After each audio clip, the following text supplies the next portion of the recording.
হাই friends, মই আয়ুষ ৰং চেনেলত সম্প্ৰচাৰিত হৈ থকা সূৰুযমুখী ধাৰাবাহিকখনৰ আজিৰ খণ্ডটোত সোণ আজি মাকৰ ওচৰত যাব আৰু মা তুমি কালি সোণাৰী দোকানত কিয় গৈছিলা বুলি সুধিব।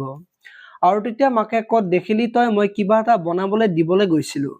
কিবা কথাত আমাৰ মাইনাক সোণৰ চেইন নিদিয়াৰ আঁৰত সোণাৰী তালৈ যোৱা কিবা লিংক নাইতো বুলি মাকক সুধিব। আৰু যদি সঁচাকৈ যোৱা নাই তেতিয়াহ'লে মোৰ মূৰত ধৰি শপত খাই সঁচাকৈ কোৱা তোমাৰ গহনা বিক্ৰী কৰা নাই বুলি মাকক শপত খাবলৈ দিব।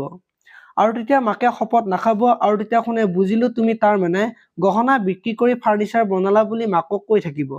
আৰু সেইখিনি সময়তে অঞ্চু মাকৰ কাৰণে পানী লৈ আহিব আৰু মাকে সোণৰ গহনা বিক্ৰী কৰি লেপটপ দিয়া কথাটো গম পাই অঞ্চুৱে মনত বহুত কষ্ট পোৱা দেখিবলৈ পাব আৰু হাতৰ পৰা পানীৰ গিলাচটো পৰি যোৱা দেখিবলৈ পাব।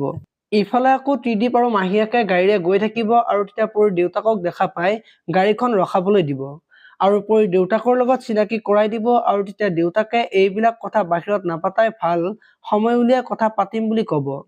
আৰু এওঁৱে নেকি সেই ভাল ল'ৰাজন বুলি ক'ব, এওঁক ভালদৰে চিনি পাওঁ বুলি কোৱা দেখিবলৈ পাব। আপোনালোকে সূৰুযমুখী ধাৰাবাহিকখন চাই কেনেকুৱা পায় কমেণ্ট কৰি জনাব।